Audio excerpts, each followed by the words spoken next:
world is burning. The safe house evicted us. We, the people, have been supplanted by them, the corporate persons. The politicians and police once again serve and protect wealthy interests while they brutalize the rest. And while 99% of us are victims of this mess, it's still hard to tell how many can see the signs for the storm, enough to rattle these cages that disassociate us. But the storm is here. The tides are rising, and we, the many, are calling out the crimes of the hollow few. So beware if you've got blood in your bank account. Ready or not, Roundup Ready's not going to save you.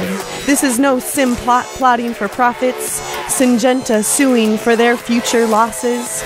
Or we might all be fully engaged on a healing the planet track, taking our civil sovereignty back, rather than lost in denials, looking forward to end times, guzzling up oil and insecticidal chemicals like a drinking game of the gods, corporate deities getting drunk on the extinction of never-to-be-known species, getting wasted on wasting away the entities that we swam, ran, and flew with in our childhood fantasies, getting blacked out by blacking out all of these forever unknown qualities. A capitalist tower built to protect some unnatural power draws a dark shadow across our future hopes, carried cross countries on a currency of federal notes that entrapped us to labor by devaluing our own song, when our actions could more efficiently dream of an economy that schemes to help each other be strong. Alas, our empathy's been misplaced by these boxes, our compassion condemned behind barcodes, our intuition brainwashed into believing the wartime logic of these institutions is really concerned about the well-being of you and me.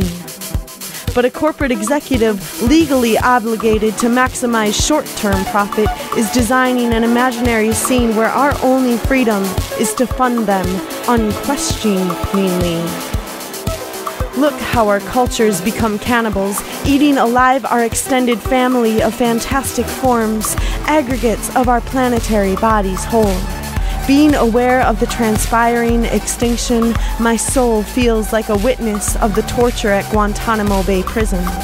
I wonder, will I survive to know that 1 in 4 mammals, 1 in 8 birds, 1 in 3 fish, 2 in 5 amphibians, more than half the flowering plants and insects have perished? What will we do upon the disparagement of our garden when our basic needs to eat, drink, and breathe are completely reliant upon supply through industrial means, owned by faceless corporate regimes? Who will decide who's worthy to receive?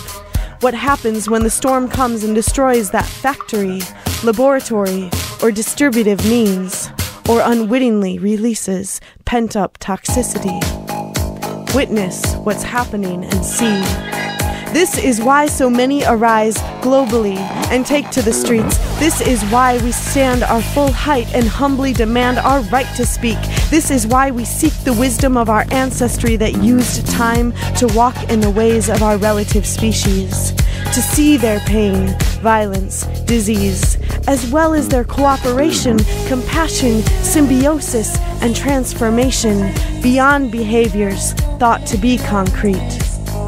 So the march against Monsanto is our reality check, for we who see the violence in our daily steps upon neoliberal foundations of disrespect, as well as a deep apathetic lack of any respect, which over this modern century has allowed first world experiments to perfect a co-destructive power to desensitize, provide false comfort to, and so thoroughly confuse its people that we have forgotten our power. We've been eating, spraying, and filling our lives with their chemical concoctions for 80-odd years now.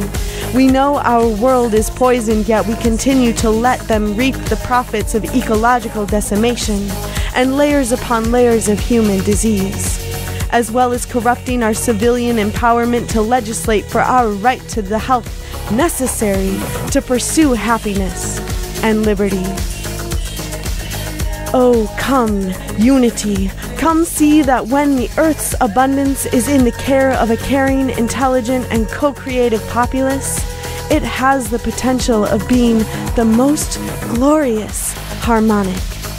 Natural abundance is the most secure wealth, so we must free ourselves from these monopolies and bring our economy closer to home with our local knowledge, gifts, ingenuity, and recipes. Monsanto, I dream that our justice will burn every field, put to rest every laboratory-raped seed, and execute your corporate personhood, putting lifelong restrictions on the lives of every executive that made decisions horrendously impacting innumerable global citizens throughout your existence. Nothing is going to protect life for the future if we can't stand together to rediscover the simple engagement where miracles seed from our vision, action, and speech, rooting anarchy into the blessed fruit of respecting all for the life we've come to lead.